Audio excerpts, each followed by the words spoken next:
वाला जो देश है वो है चीन है, जहाँ पर जो जनसंख्या है 1 अरब 34 करोड़ के आसपास यहाँ पर जनसंख्या है, और 10 सालों में जो वृद्धि हुई है वो 5.4% देखने को मिली है। चीन के बाद जो दूसरा देश है वो है भारत, और भारत की जो जनगणना के जो डाटा है वो 2011 के लिए गए हैं, और 2011 के अकॉर्डिंग भारत की जो जनसंख्या है वो 1 अरब 21 करोड़ 1,93,422 व्यक्ति 2011 की जनगणना के अनुसार हैं। और 10 सालों में जो जनसंख्या में जो परिवर्तन देखने को मिला है वो 17.64 है। उसके बाद जो देश आते हैं वो संयुक्त राज्य अमेरिका, इंडोनेशिया, ब्राज़ील। ब्राज़ील ऐसा देश है जो क्षेत्रफल और जनसंख्या की दृष्टि से दोनों ही तरह से 5th यानी 5वें स्थान पर आता है, और उसके बाद है पाकिस्तान और बांग्लादेश। जैसे कि आपको मैंने बताया 2011 की जनगणना के अनुसार जो भारत की जो जनसंख्या है वो 1 अरब 21 करोड़ 1,93,422 है। इसके अकॉर्डिंग विश्व का हर छठा व्यक्ति क्या है, भारतीय है। यानी अगर हम जनसंख्या की बात करें तो विश्व का क्या है, हर छठा जो व्यक्ति है वो भारतीय है। भारत के अगर हम क्षेत्रफल की बात करें तो विश्व के क्षेत्रफल का सिर्फ 2.4% है, और अगर हम जनसंख्या की बात करें तो विश्व की 17.5% जनसंख्या भारत में क्या है, निवास करती है।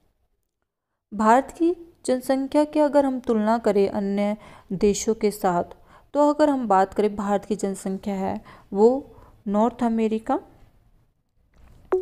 साउथ अमेरिका और ऑस्ट्रेलिया, इन तीनों की अगर हम जनसंख्या अगर जोड़ दें तो भी भारत की जनसंख्या क्या है, इन तीनों की जनसंख्या से अधिक है।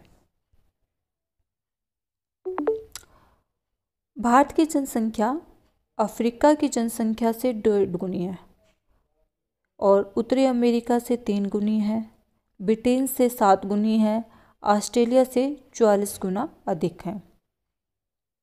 अगर हम भारत की जनसंख्या की बात करें, यूएसए, इंडोनेशिया, ब्राज़ील, पाकिस्तान और बांग्लादेश, इन सब की अगर जनसंख्या की बात करें, ये सब जनसंख्या भारत की जनसंख्या के क्या है, बराबर है। यानी इन जो पांचों को अगर हम जोड़ दें तो ये भारत की जनसंख्या के बराबर पाए जाएगी।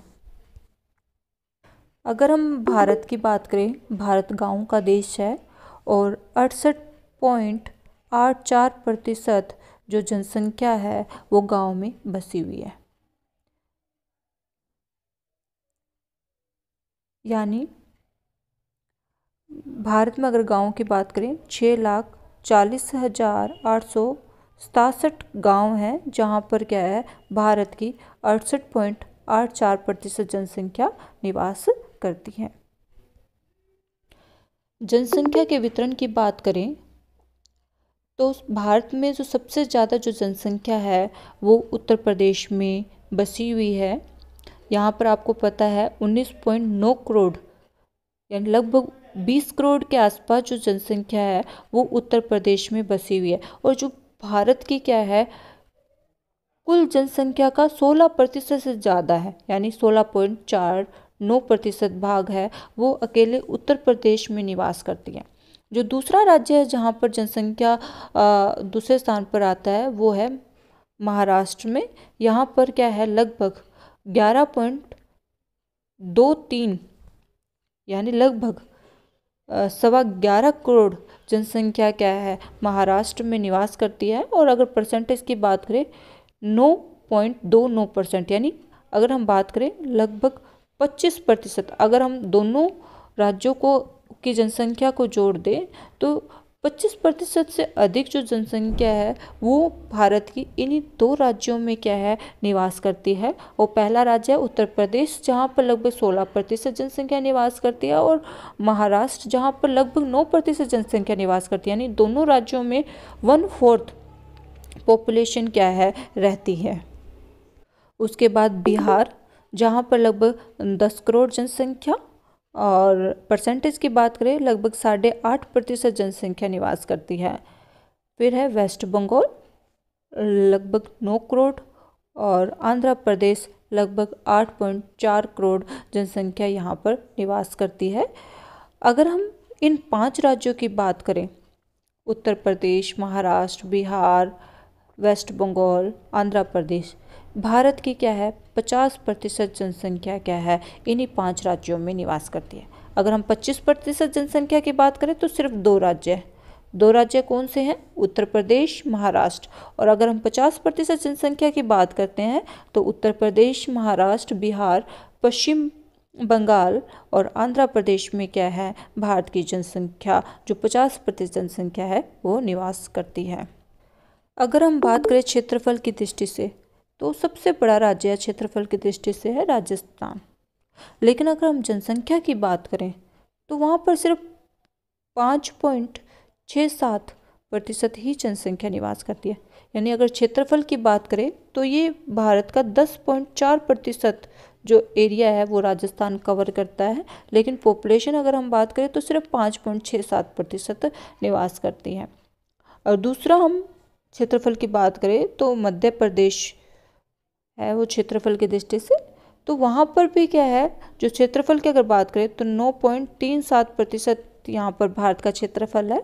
लेकिन अगर हम जनसंख्या की बात करें तो सिर्फ 6% जनसंख्या निवास करती है। यानी कोई ज़रूरी नहीं है कि क्षेत्रफल ज़्यादा हो तो जनसंख्या ज़्यादा पाई जाए। जैसे यहाँ पर बिहार की बात हुई, बिहार है वो देश के क्षेत्रफल का अगर हम बात करें कितना क्षेत्रफल है 2.86% इसका क्षेत्रफल है देश के क्षेत्रफल का।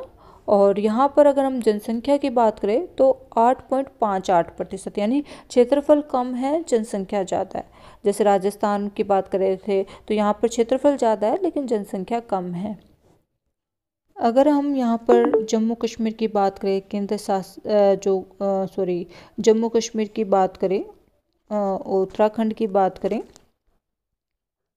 और अरुणाचल प्रदेश की बात करें तो ये जो राज्य हैं यहाँ पर जनसंख्या का आकार उनके विशाल भूगोल क्षेत्र के बावजूद अत्यंत छोटा है। यानी यहाँ पर सिर्फ 1% या 1% से कम जनसंख्या पाई जाती है। और इनका अगर हम क्षेत्रफल की बात करें तो इनका आकार ज़्यादा है लेकिन जनसंख्या यहाँ कम पाई जाती है। यहाँ पर सिक्किम है, सिक्किम में जनसंख्या है वो 6.7 लाख यहाँ पर जनसंख्या पाई जाती है जो भारत के सभी राज्यों की जनसंख्या से कम है। यहाँ पर जनसंख्या का जो वितरण है वो बहुत ही असमान है और ये असमान वितरण कुछ कारकों पर, कुछ फैक्टर पर डिपेंड करता है। वहाँ के फिजिकल फैक्टर पर, भौतिक कारकों पर निर्भर करता है। जैसे किसी क्षेत्र के ऊंचावच कैसी है, जलवायु कैसी है, मृदा कैसी है, खनिज संसाधन वहाँ पर कैसे है। अगर ये सब अनुकूल है तो वहाँ पर जनसंख्या भी हमें ज़्यादा देखने को मिलेगी। किसी क्षेत्र में अगर उपजाऊ भूमि है तो वहाँ पर कृषि विकास है जिसकी वजह से वहाँ पर लोग जाकर बसना शुरू कर देते हैं। अगर वहाँ पर जलवायु बहुत अनुकूल है, ऊंचावच समतल है यानी बहुत ही ऊंचावच और खनिज संसाधन अगर वहाँ पर बहुत ज़्यादा है तो वहाँ पर जनसंख्या भी क्या है ज़्यादा पाई जाती है। और जिन क्षेत्रों पे आप देखते हो ऊबड़ खाबड़ है कोई क्षेत्र या पर्वतीय क्षेत्र है, कोई रेतीला क्षेत्र है जहाँ पानी की कमी है या पथरीली भूमि है जहाँ पर विकास नहीं है, उन क्षेत्रों पर हमें जनसंख्या कम देखने को मिलती है। तो ये जो भौतिक कारक है वो भी जनसंख्या के वितरण को प्रभावित करते हैं। इसके साथ साथ सामाजिक और आर्थिक कारक भी जनसंख्या के वितरण को प्रभावित करते हैं। जैसे जैसे नई टेक्नोलॉजी आ रही है, प्रौद्योगिकी ज्ञान बढ़ रहा है, तो लोग क्या है अपने बेहतर विकास के लिए प्राथमिक क्रियाकलापों को छोड़कर द्वितीय और तृतीय क्रियाकलापों में शामिल हो रहे हैं।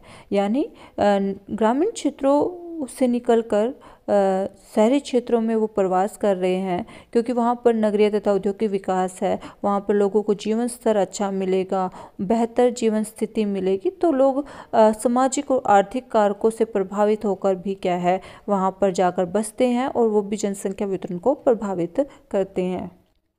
तीसरा जो कारक है वो है जनांकीय कारक। जनसंख्या के वितरण को प्रभावित करने में जनांकीय कारक भी प्रभावित करते हैं, जैसे प्रजनन दर, मृत्यु दर और प्रवास। किसी क्षेत्र में अगर जन्म दर अधिक है, यानी जन्म ज़्यादा ले रहे हैं और मृत्यु कम हो रही है, तो वहाँ पे हमें जनसंख्या बढ़ेगी, या हम वहाँ पर जनसंख्या बढ़ते हुए देख सकते हैं। और किसी क्षेत्र में प्रजनन दर कम है और मृत्यु दर भी कम है, तो वहाँ जनसंख्या लगभग स्थिर हमें देखने को मिलेगी। तो जनांकीय जो कारक है, अभी वहाँ पर जन्म दर कितनी है, मृत्यु दर कितनी है, लोग प्रवास किस अकॉर्डिंग कर रहे हैं, उन कारकों पर भी क्या है, जनसंख्या का वितरण प्रभावित होता है। यानी इस टेबल में आप देख सकते हो जनसंख्या का वितरण यहाँ पर समान नहीं है, जनसंख्या का वितरण यहाँ पर असमान है। कई क्षेत्र ऐसे हैं जहाँ पर बहुत अधिक जनसंख्या देखने को मिल रही है, जैसे उत्तर प्रदेश है, महाराष्ट्र है, यहाँ पर 25, दोनों राज्यों को मिलाकर 25% जनसंख्या निवास करती है। अगर हम बिहार, वेस्ट बंगाल, आंध्र प्रदेश को भी अगर हम शामिल कर लेते हैं, तो लगभग क्या भारत की 50% जनसंख्या निवास करती है। लेकिन अगर हम क्षेत्रफल देखें तो राजस्थान का सबसे ज़्यादा क्षेत्रफल है, लेकिन यहाँ जनसंख्या सिर्फ, अगर हम बात करें, सिर्फ 5.67% जनसंख्या है। तो और अगर हम जैसे पर्वतीय इलाकों की बात करें, जहाँ पर हमें क्षेत्रफल ज़्यादा देखने को मिल रहा है, जैसे जम्मू कश्मीर हो गया, उत्तराखंड हो गया, अरुणाचल प्रदेश हो गया, यहाँ पर क्षेत्रफल ज़्यादा, लेकिन अगर पॉपुलेशन की बात करें तो सिर्फ यहाँ पर 1% या 1% से कम हमें देखने को मिलती है।